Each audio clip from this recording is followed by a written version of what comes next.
On parlait hier de Bardella et Le Pen qui ont flop dans leur manif, mais t'en as un autre qui a eu un succès retentissant et qui a su chauffer à bloc ses fans. Et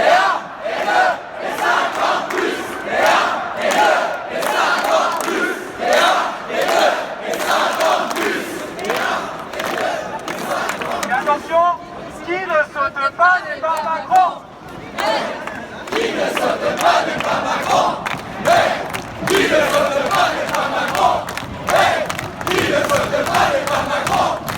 Et si après ça, vous voulez pas voter Attal, je sais pas ce qu'il vous faut, franchement. Aujourd'hui, on va revenir sur la panique boursière, enfin, la panique de certains journaleux plutôt, puis on va revenir sur les manifestations de ce week-end aux États-Unis. C'est parti. Hier, on parlait de lundi noir sur les marchés financiers. On entendait même ce genre de discours sur France Télé avec de la musique qui fait peur. Cette décision américaine va à l'encontre des règles du commerce international et nuit sérieusement aux droits légitimes et aux intérêts de la Chine. Conséquence de cette riposte, les bourses du monde entier plongent dans le rouge pour la deuxième journée consécutive, comme un vent de panique.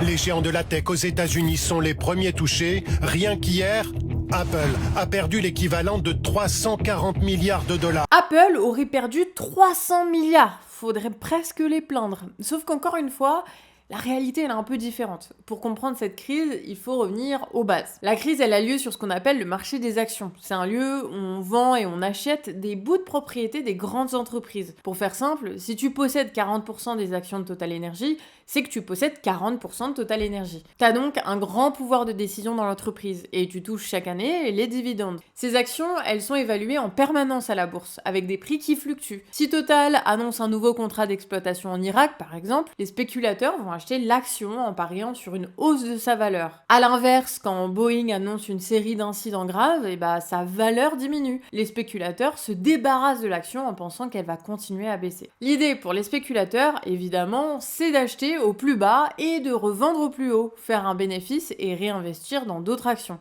Et ça en permanence. Mais ce qu'il faut bien comprendre, c'est que c'est un jeu spéculatif largement détaché des entreprises elles-mêmes. Que l'action de Tesla, elle vaille 500 $ ou 200 $, ça change rien au fait que les usines, elles tournent, que les voitures, elles sont produites et vendues, et que la trésorerie de l'entreprise reste la même. Parce qu'on parle ici de la valeur des actions détenues par les actionnaires, pas de l'argent directement détenu par l'entreprise. Donc quand BFM dit qu'Apple a perdu 300 milliards, c'est faux. C'est la valeur des actions Apple détenues par les spéculateurs qui, en cumulé, a baissé de 300 milliards. La valeur boursière, c'est pas l'argent qu'a l'entreprise. En fait, c'est ce que les gens pensent qu'elle vaut. Donc Apple, en tant qu'entreprise, n'a rien perdu dans l'opération.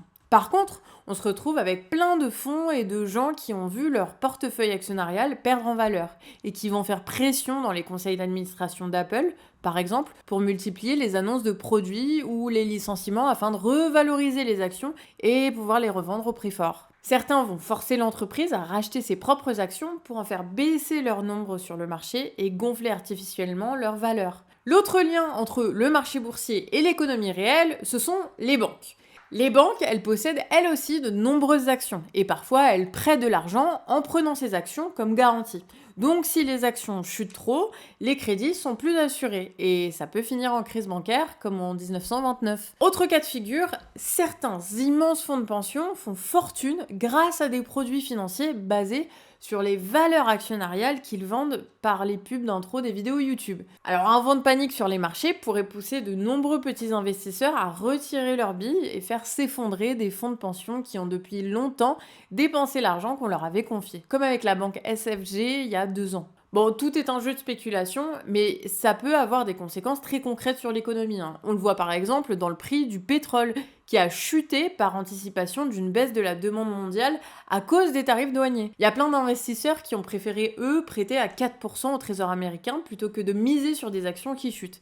Et résultat, la demande de dette, elle augmente. Les taux baissent et Trump peut financer sa politique économique pour moins cher. Enfin, certains ont considéré que ça avait tellement baissé que ça valait plus le coup. Donc ça a remonté avec le reste du marché aux actions. Donc pour vous dire, c'est compliqué de tirer des conclusions de la situation. Mais en attendant, Trump profite des sanctions pour renégocier avec différents pays des accords qui favorisent la production états-unienne. Et rien que l'annonce de rendez-vous a fait remonter les actions.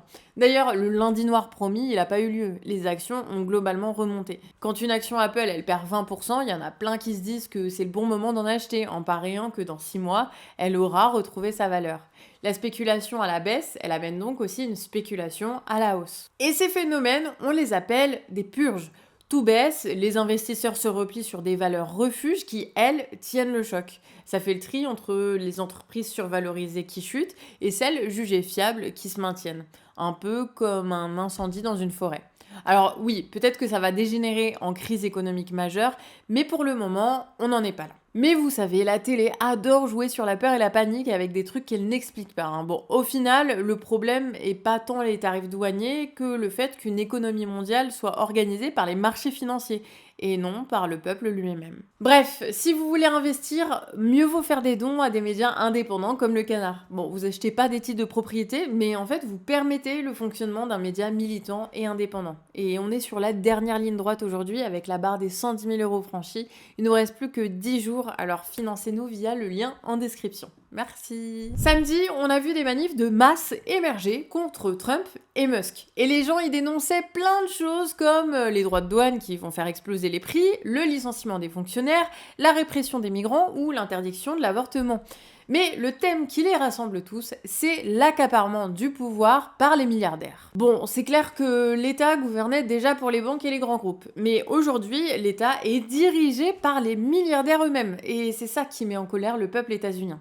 Et la chaîne de télé CNN parle de millions de manifestants, quand la chaîne ABC News évoque des dizaines de milliers. Pour le New York Times, l'ampleur de la foule, elle est difficile à estimer, mais le journal évoque des manifs de masse. Et ça, c'est incontestable quand on voit les images de la foule à Boston, New York, Chicago, Portland ou San Francisco. En tout, il y a eu 1400 rassemblements dans 50 États. Et tout ce monde s'est réuni avec le mot d'ordre « hands off » qui veut dire « bas les pattes » pour dénoncer l'accaparement du pouvoir. Du coup, on fait direct le lien avec les mouvements qui ont eu en Serbie, en Géorgie, en Turquie ou en Indonésie, puisque là-bas aussi, le peuple descend massivement dans les rues. Et à chaque fois, les manifestants dénoncent la même chose, c'est-à-dire l'accaparement du pouvoir et la corruption des élites. On peut donc dire que le peuple états-unien est en train de rejoindre ce mouvement mondial. Et c'est une très bonne nouvelle, puisque chaque fois qu'un peuple rentre dans le jeu, ça amplifie la force du mouvement mondial. Et c'est pour ça qu'on voit depuis plusieurs semaines une accélération des mouvements populaires partout dans le monde. Et aux États-Unis, c'est le premier mouvement de cette ampleur depuis la mobilisation Black Lives Matter en 2020. Après ça, la résistance du peuple contre les oligarques a été morcelée. Mais ce week-end, ça a été une démonstration de force et surtout d'organisation. Et l'organisation, c'est la base d'un mouvement qui dure. Donc on souhaite un long mouvement au peuple états-unien. Et c'est là-dessus qu'on termine. C'était Johan et Nico à l'écriture et Monteur des Coloniales au montage. Moi je vous dis à bientôt, à demain en fait, soyez là et prenez soin de vous. Ciao!